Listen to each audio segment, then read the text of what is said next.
Hello, good morning, good afternoon, or good evening. Wherever you are on this beautiful planet of ours, welcome to Sustainability in Your Ear. This is the podcast conversation about accelerating the transition to a sustainable carbon neutral society, and I'm your host, Mitch Ratcliffe. Thank you for joining the conversation. The impact of reusable food service containers cannot be overstated. Single-use plastics, particularly in food service, contribute significantly to global plastic pollution. In the United States alone, the market for disposable food service containers is vast, with sales reaching approximately $27.8 billion annually.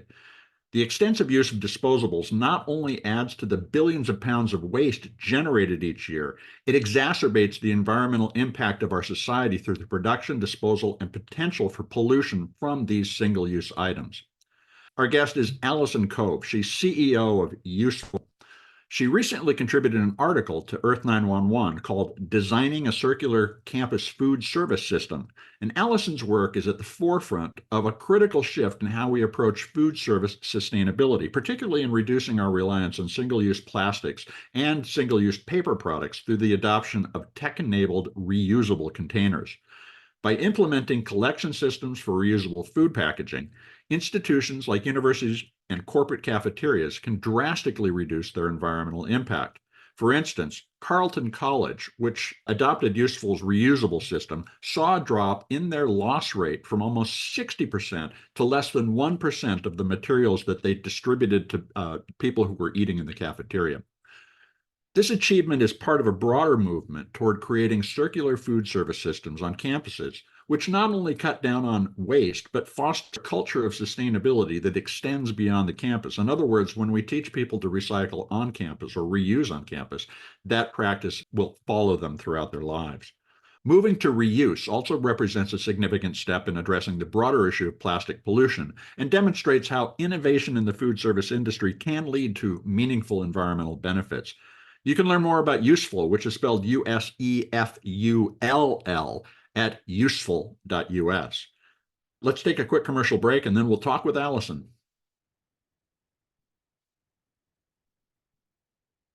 Welcome to the show, Alison. How are you doing today? I'm great. How are you, Mitch? Doing well, doing well. Thank you for joining us. What was the inspiration? What drove the idea for creating a tech-enabled reusable food service business? I started USEFULL really to solve a personal dilemma. I consider myself an environmentalist, and at home I have cabinets full of reusable packaging. But at the time I was working in downtown Boston in management consulting, and I was ordering takeout all day, every day.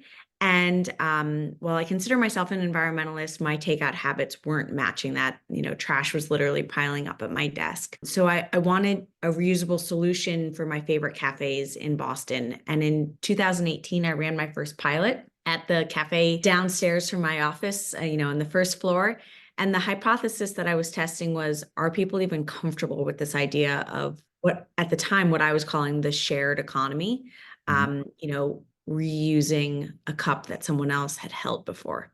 We're comfortable with it at restaurants, but in a takeout manner, are we comfortable? And so the feedback I got was, this is awesome, but I hate the cups you're using.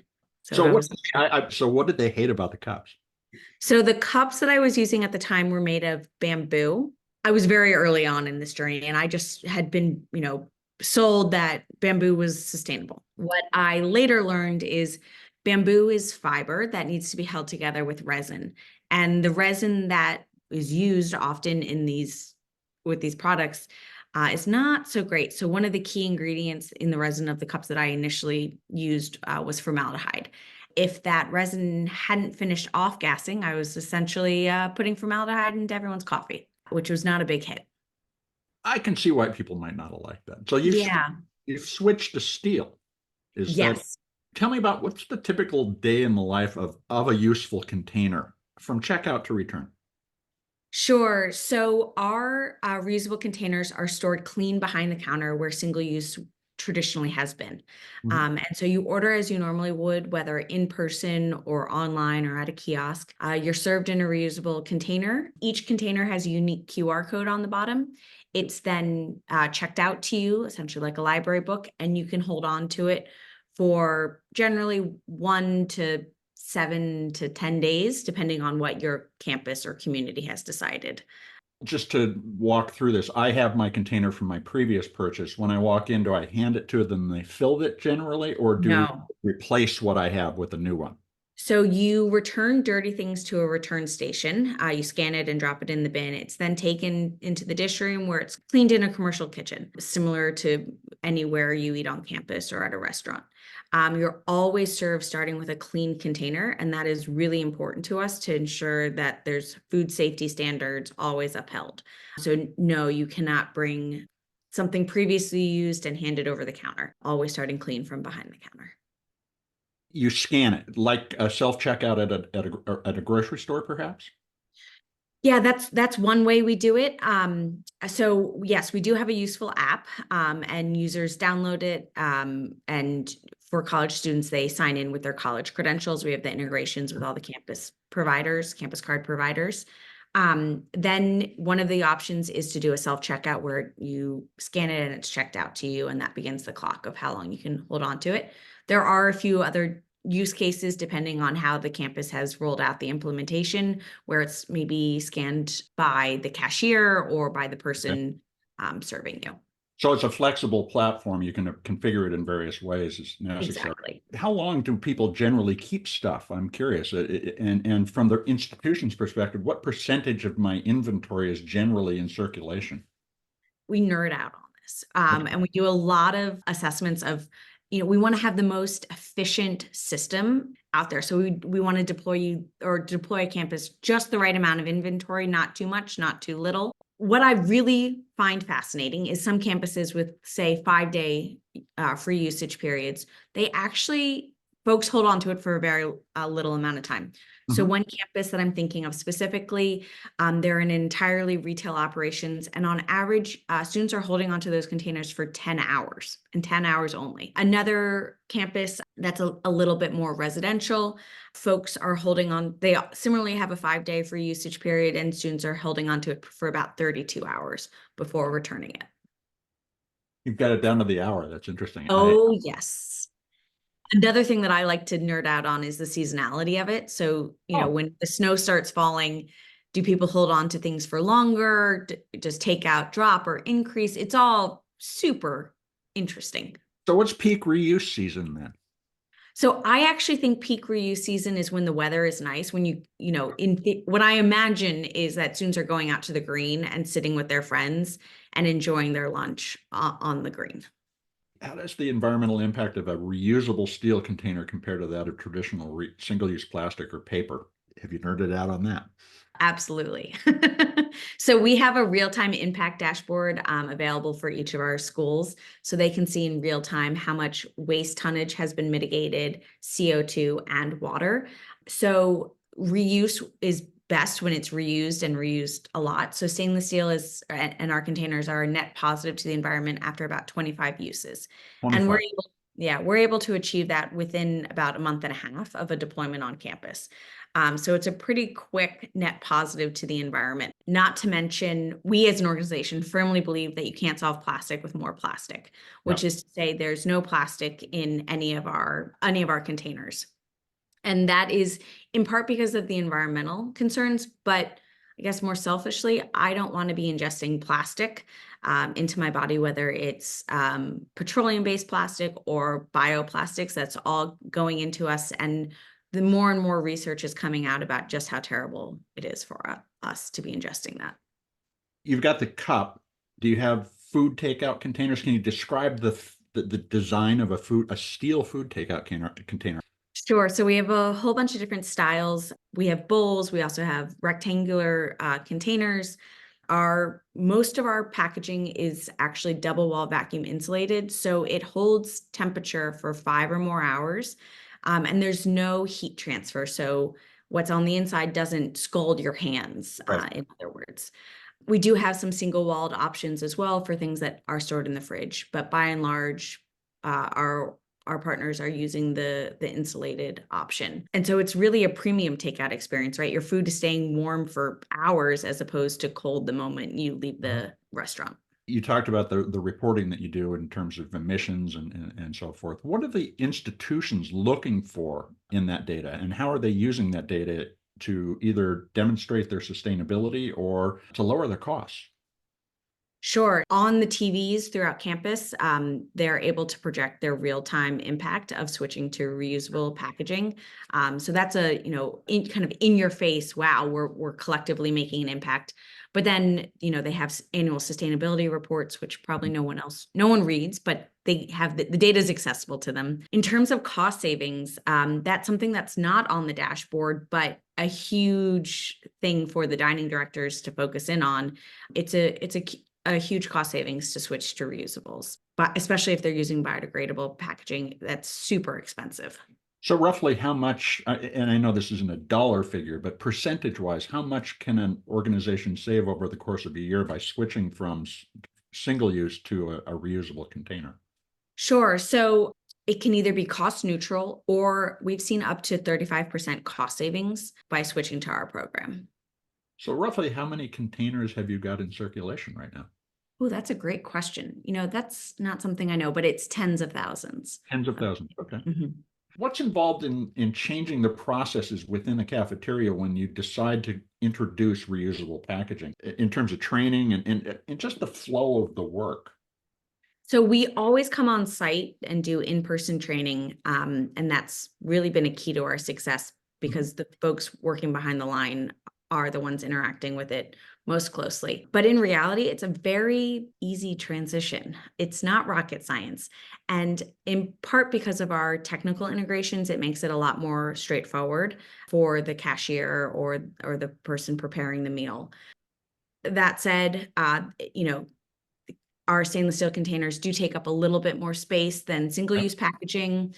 It does have to come from the dish room. So there is a bit more nuance, but on the flip side, in one of our locations, they no longer had trash to take out because there was no more trash. So a switch in operations is real, and I know change can be hard for a lot of folks and organizations, but it's a pretty seamless change. And how did the students and the employees in these cafeteria settings, and not the workers, but the people who visit, how do Right. and what kind of feedback do you hear from them? Sure. So one of our key differentiators is that we ask our partner campuses to essentially go all in with us in a phased manner, but essentially get rid of single-use packaging throughout campus so that reusable packaging becomes the default and the cultural norm on campus. And that is really important to changing behavior and driving that impact that we were just talking about. It also means we have dedicated campus partners, really truly dedicated to this cause. So with that said, I have been to a few launches recently, and I love just kind of being a fly on the wall to hear what students say. And I was recently out in Arizona, and I overheard a student talking to one of their friends, waiting in line to order their lunch, say, "This is rad." Just really excited to be able to walk the talk, and tangibly take part in the sustainability efforts of the campus. So do you do educational material? Is there collateral around the campus that says this is going on and these are the benefits? Absolutely. So ahead of the launch, we do some marketing with the campuses. During the launch, we generally have team members on site to help educate students. But it's a pretty easy transition. Students really get it. They are attuned to the concerns of plastic, the concerns of waste, and of course, environmental sustainability is generally on the forefront of their minds. Now you mentioned you have an app. Can I essentially socialize my savings and my reduction? Can I share that? And is that an element of your marketing strategy to get people to virally explain useful to one another? So yes, you do have access to your own impact data, which you can share with folks. Another feature is that each cup has a unique name, and they're very funny names, and so folks like to share that too with their friends. But we're definitely trying to get people more into sharing their impact and sharing their fun container names.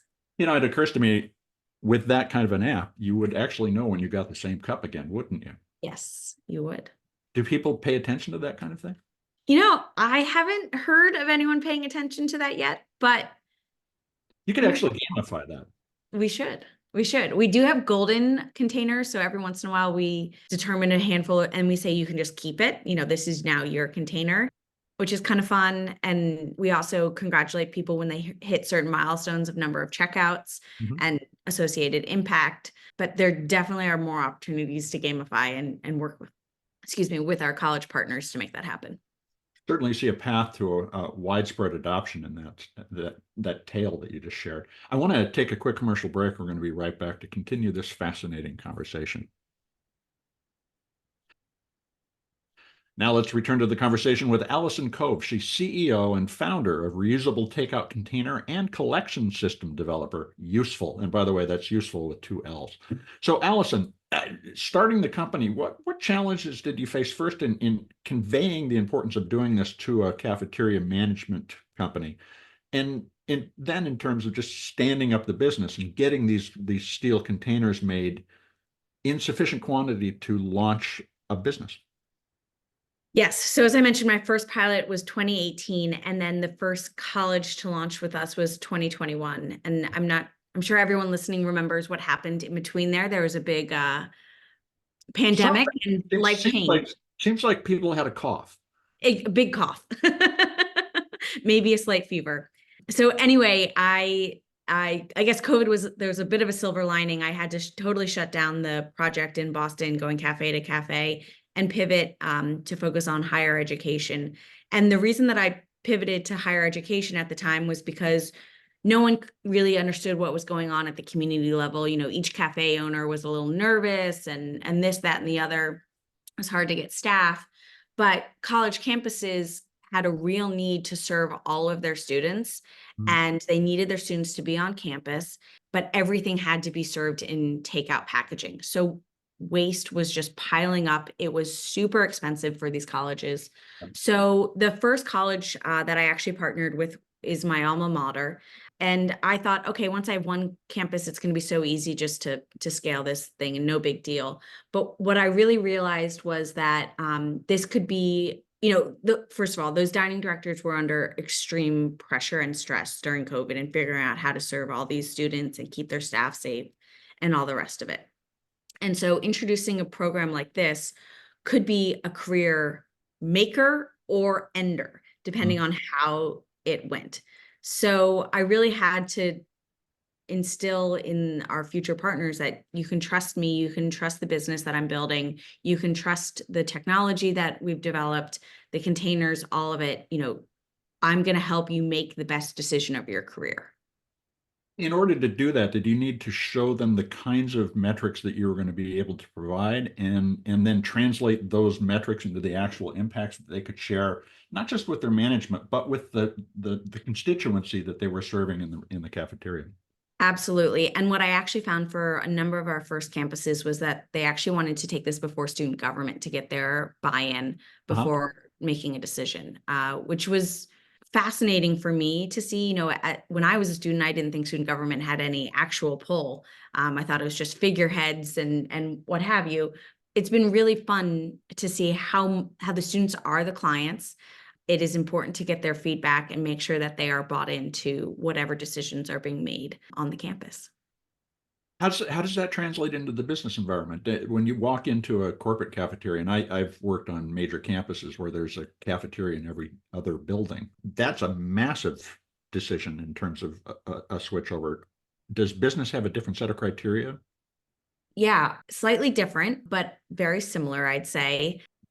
On a corporate campus, they're more focused on employee satisfaction and retention and things like that. Their decision-making process in some ways seems to be longer to me than college campuses. And I don't know the real reason behind that. I'm assuming on the college level, some of it has to do with the general seasonality. School starts every fall and things march on. And so there's a real a cadence to it. I think the other thing is these schools are all really competitive with one another. There are sustainability awards that they're all competing for. And, there's the Green Restaurant Association and the ASHI Stars. And so I think they're all really attuned to those competitions and want to, be a flagship organization.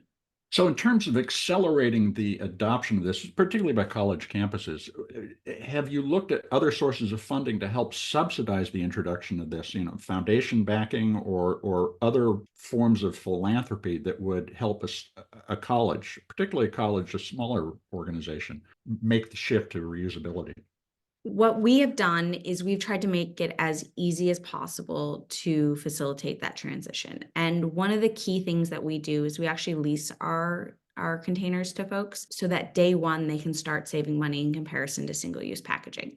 So we're able to tap into their operations budget, and the money that they would have been spending on single-use packaging, they can that month direct it towards us instead, and generally at a cost savings. We found it, there's some grant money out there and what have you, but we actually found this the best way to help campuses move things along It's fast. a business decision then. Exactly.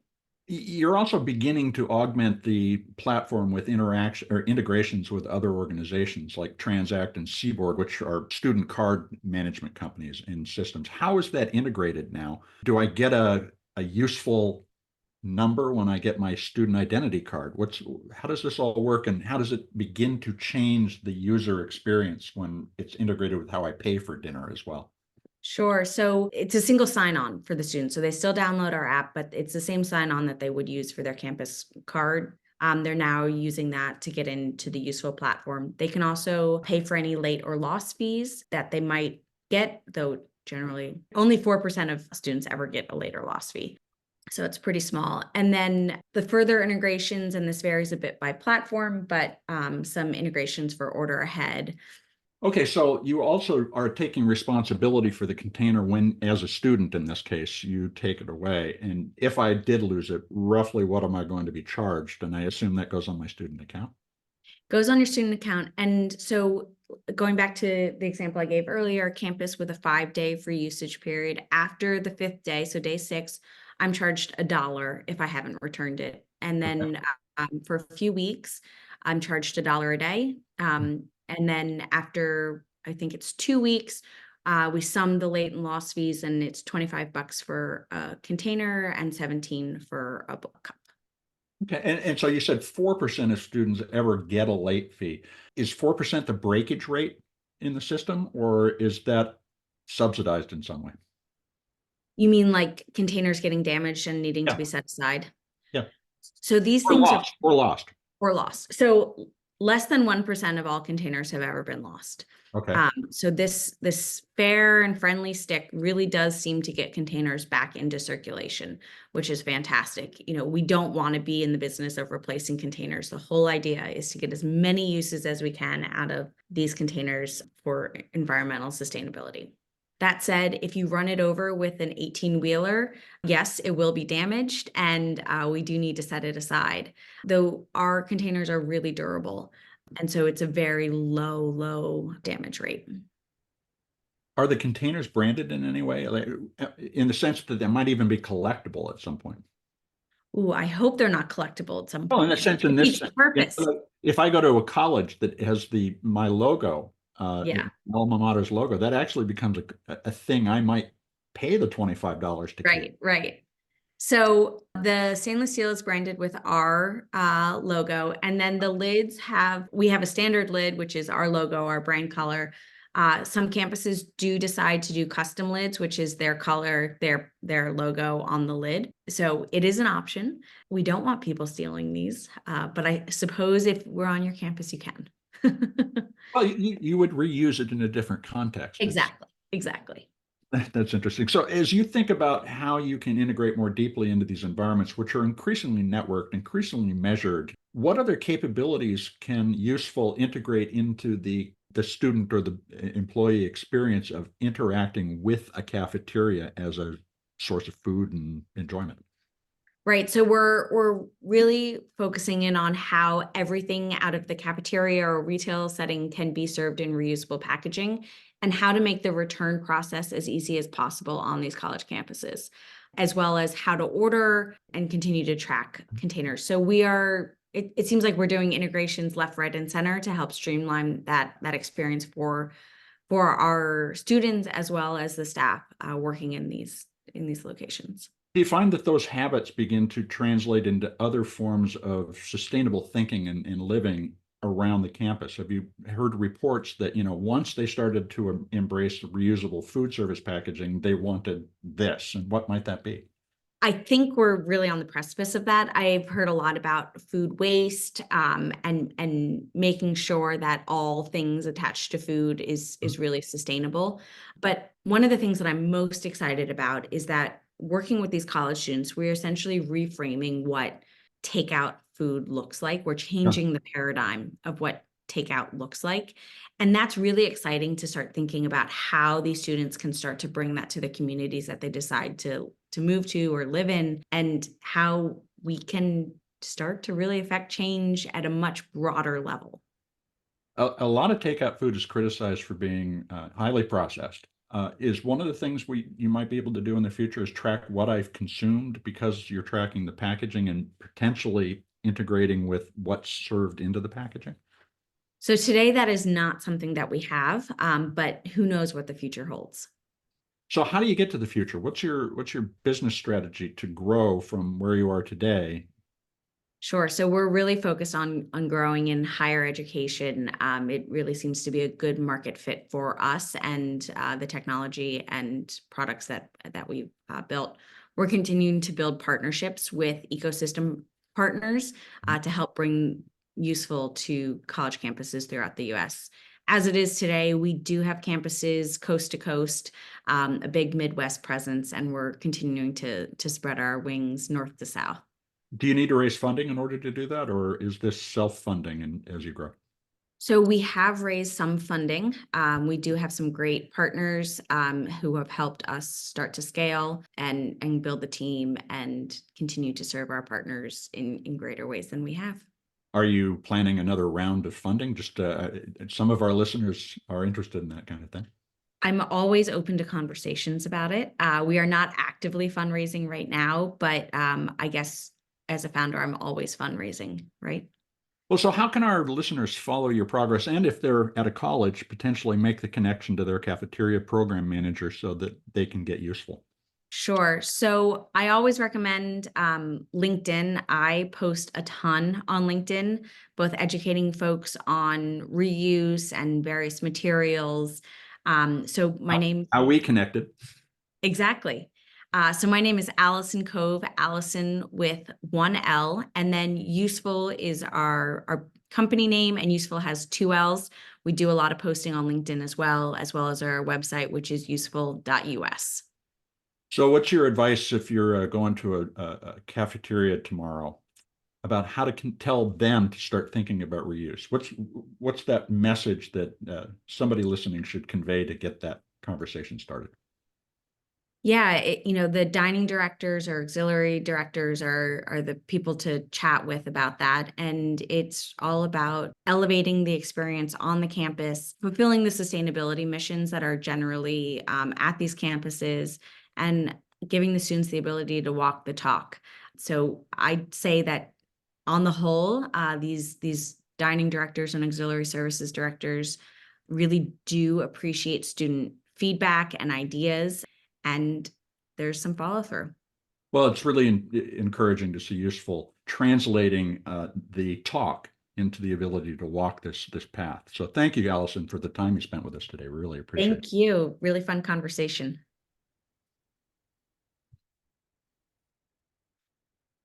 That was my conversation with Alison Cove, founder and CEO of USEFULL, useful spelled with two L's. And USEFULL has developed reusable takeout containers and collection solutions for college and corporate cafeterias. You can learn more about the company at USEFULL, again with two L's, useful.us. Allison's comment about walking the talk, turning intention into action, describes the great challenge for the sustainability movement. The world can see the impact of the industrial era in climate change, the increased frequency of drought and extreme weather, the loss of biodiversity, and the addition of smoke season to the annual calendar. But we humans don't often translate the anxiety we feel about the environment into action. And as you heard, we don't always get the right information. Alison was told that bamboo containers were safe and healthy early in her journey to launch useful, but in fact, they contained materials which were bad for the user and that leached into food and drink over the course of time.